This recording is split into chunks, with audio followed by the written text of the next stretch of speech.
So the next thing I'm going to do is I'm going to check the fit of the neck with the body, and I'm going to do this because I want to make sure that everything fits together pretty nice and that all of the spacing for the frets line up relatively straight to the body, because I don't want to spend a lot of time doing the finishing work if I've got a problem right from the beginning. I'd rather stop now and contact Solo and potentially get a new kit if there's a problem. I don't expect there to be, but the first thing I want to do is I want to check to see how does the neck fit in the body. It fits pretty nice, nice and snug, which means it'll glue up real nice. And what I'm looking for here is, with my eye, straightness. I'm trying to make sure that when I line everything up, that I'll be able to get the strings in place and that they'll line up straight. And what I'm going to do is I'm going to measure my spacing against my 12th fret. Basically what you want is you want the string length from your nut to the 12th fret to match the 12th fret back to your saddle, and that'll keep sure, or help you make sure, that everything stays nice and in tune. It intonates correctly, it tones correctly. So I'm just doing some basic checking. I'm not a scientist here when it comes to guitar making. This is a first for me. All right, so there's the 12th fret, and if I look from the nut to the 12th fret, we're right around 12 3/8 inch. So if I go 12th fret back to where the saddles will be, we're right at 12 3/8 inches. So that's good. That means that everything's nice and measured up correctly. I wasn't expecting there to be a problem. Solo, they've been making these kits for a long time, but some of the other manufacturers, I've been told, you have to really pay attention to this. And if you're making the guitar from scratch yourself, that's, it's obviously key. The other thing I wanted to check was to make sure that the neck was straight. We can make some adjustments with the rod to be able to get it to straighten out, but I'm just curious to see how straight are we right from the beginning. And I don't know if you'll be able to see this too well on the video, but if I look right here, I'm looking for daylight. I'm looking to see, are we nice and lined up? Are the frets in a good location, in a good spot? And if I check against this, the neck looks nice and straight, which is exactly what we want. So I don't have any major mechanical concerns. The last thing I'm going to check is, how bad are my frets? Do I need to do a full fret job? This is a fret rocker, and what you do is you're checking to see the height of the frets against the ones around them. If you put your fret rocker on the frets and you try to rock it and it doesn't move, then that means that these frets are nice and straight and nice and flat and level. That'll help with any sort of buzzing sounds that we may have whenever we're trying to play with the strings. And I'm just going to go up. You hear that? So that means that this fret is sitting higher than these two, which means this fret needs to be sanded down to make it line up so there's no buzzing. So that tells me that this one edge right there is a little high.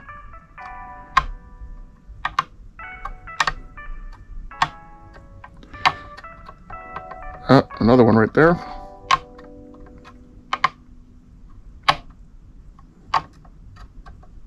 Another one right there. So that tells me right away that I'm going to have to do a fret job on this.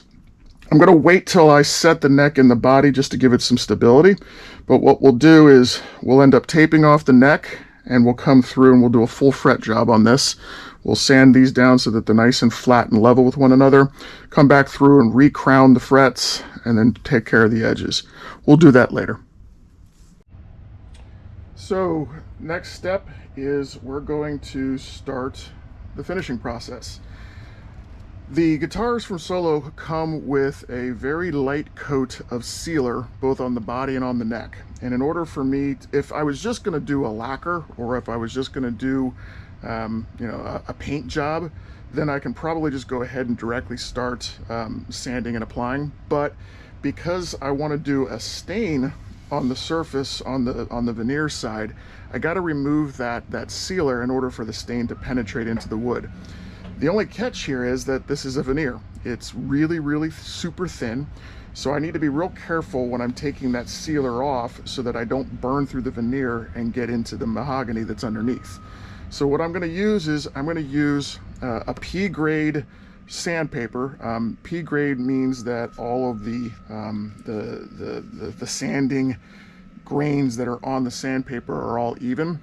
What I'm told is that if you go with normal construction sandpaper, that it's not necessarily an even grain and you'll end up with scratches and swirls in the wood. So we're going to go with a P grade. This is 400 grit. I'm going to use a foam sanding block. The surface of this has got a little bit of a contour shape to it. It's not completely flat. And what I don't want to do is have a lot of high spots and low spots. So I'm going to use a sanding block around the edges where it's relatively flat. And then when we get into the crown, I'm going to try to go very gently around the surfaces. It's going to be a little challenging. I don't want to use my hand directly, although I'm going to end up having to because of some of those curves. I don't want to burn through the veneer. That's really what I'm trying to get at. So, point of no return. Let's get started. I'm not going to film the whole thing because, you know, nobody wants to see a person sanding for half an hour, but we're just going to go nice and smooth, real light, and try to get that sealer off.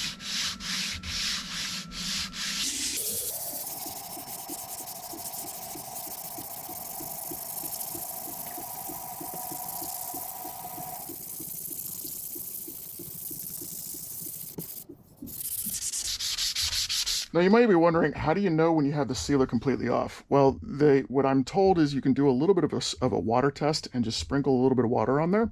If it beads up, then it means that there's still sealer there. And if it starts to absorb, then there's not. I'm not a big fan of spraying water on wood for obvious reasons. It starts to raise the grain. So I'm going to probably end up using a little bit of naphtha and see what happens and see if I can tell if it's coming off. You can't really tell by feel. I mean, yeah, it feels smoother over here. I'm using 400 grit. But whether or not the sealer is actually off, you won't be able to tell just by feel. So you'll have to use a combination of light glare and also a beading test, for lack of a better word.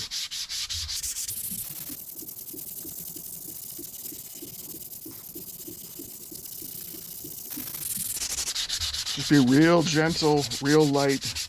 Don't push too hard. We don't want to cut through the wood as much as just get the sealer off.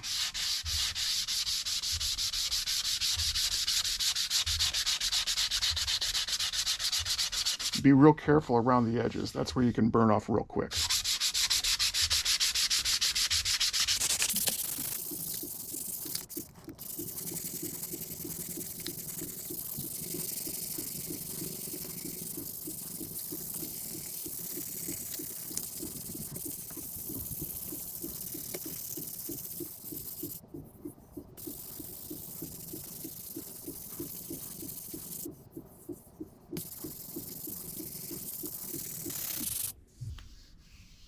And like I said, you can't really feel it, but what I'm checking for is rough spots. Anywhere where it's a little bit on the smoother side, I know that I've already hit it. That doesn't necessarily mean that I removed the sealer. It just means that, you know, I paid attention to where I was.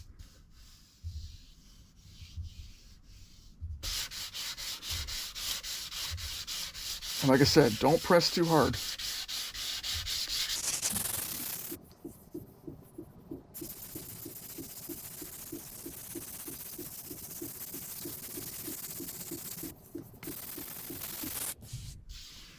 All right, I think that's where I'm going to stop. I will check it with water a little bit later, but let's flip over to the back. Now, the same thing with the mahogany. The mahogany is also sealed. The whole thing's sealed. This I can be a little bit more strong. I can be a little bit more aggressive because no matter what you do here, you can always repair this easy. There's a lot of thickness here. The veneer is where you have to be real careful.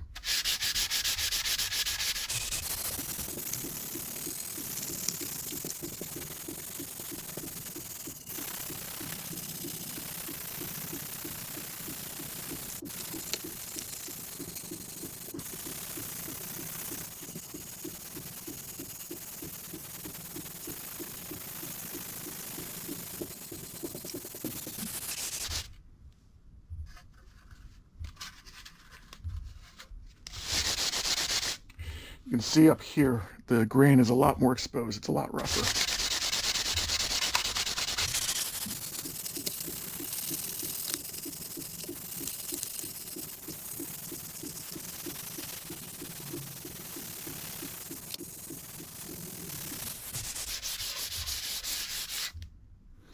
All right, I'm going to take the sanding block out and I'm going to work on the edges with my hand.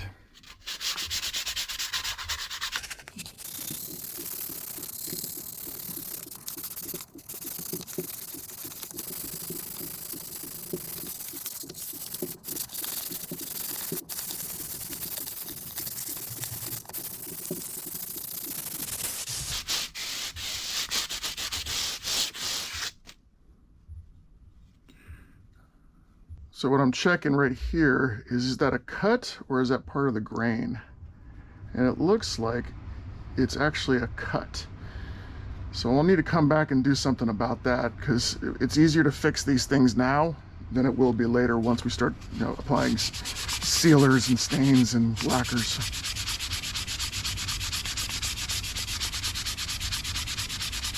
Just do it real gentle and see if that comes out.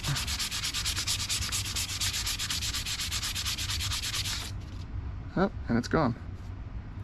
A little bit of discoloration, but gone.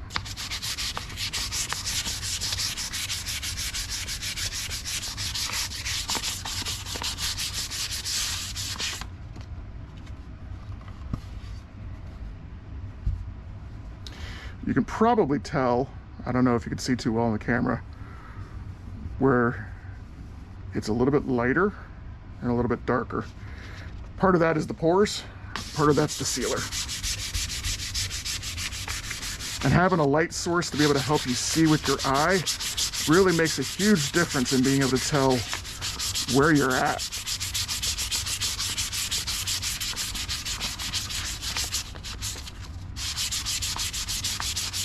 I really prefer using a sanding block, but I can't on these edges.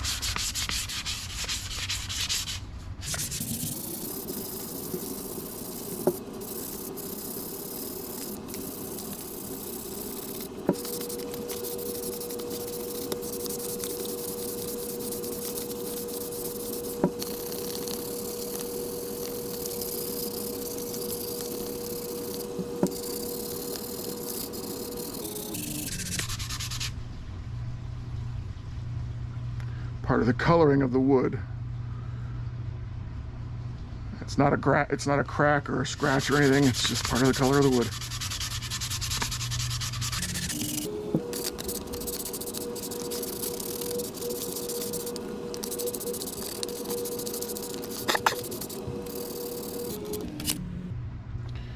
And there we have it.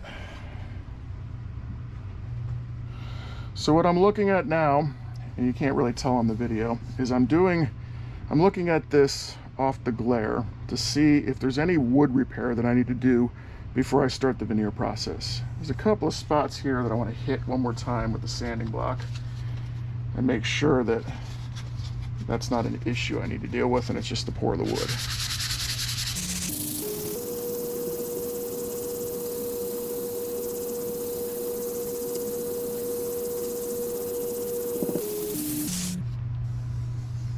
Just the wood, not any damage.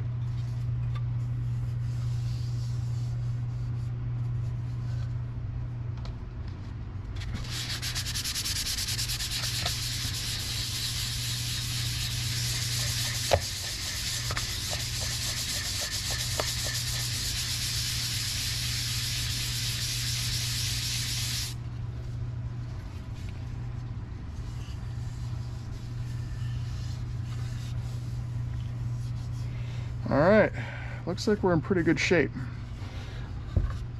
You might be wondering why I was using a sanding block. Generally speaking, your fingers aren't really a good flat surface, and you can start to artificially leave grooves in the wood if you're not careful. Using a sanding block just kind of helps spread your pressure out evenly, so that way you keep it nice and flat and don't artificially do any swirls or any grooves when you're sanding. Anything that you leave in the wood now, I'm told, is going to leave marks when you start to do the painting, so it's better to just take your time now than it is to rush through it. So I'm going to go ahead and get this thing cleaned up. Next step, start taping it off so we can start getting this thing ready for stain.